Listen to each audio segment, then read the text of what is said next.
Mana shu yerda yaltirab turgan narsa yoqib o'tganda уже yaltiramay qolyapti. Lightinglar va priborlar bilan shug'ullanadigan bizning yo'nalishimizga tegishli bo'lgan Pak degan brendni do'koniga kirdik. Showroomida juda ham qiziq narsa qilib qo'yishibdi. Hozir shuni Do'no sizlarga bitta tushuntirib beradi. Bizning bozorda uylarimizda umuman e'tibor berilmagan narsada biri, lekin juda odamga ko'ziga, sog'lig'iga foydali bo'lgan narsa. Masalan, bu antibilik darajasini ko'rsatyapti. Mana shu yerda yaltirab turgan narsa yoqib o'tganda уже yaltiramay qolyapti. Yuzdagi narsa qancha yorug' bo'lsa, yaltiraversa ko'zni ortaveradi. Bu yerda masalan ranglarni teridachasi qanchalik yaxshi bera olish darajasini ko'rsatadi.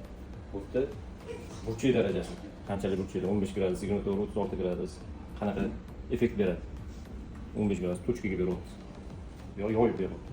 Qani mana shuni bitta ko'rsating. Ha, bu yoqda mana yoyilib ketgan. Bu yoqda soya ko'rinyapti. Bu yerda konkretni ko'rinyapti. Tepasida demak svetni temperaturasi, chiroqni temperaturasi buni ko'pchilik bilamiz уже.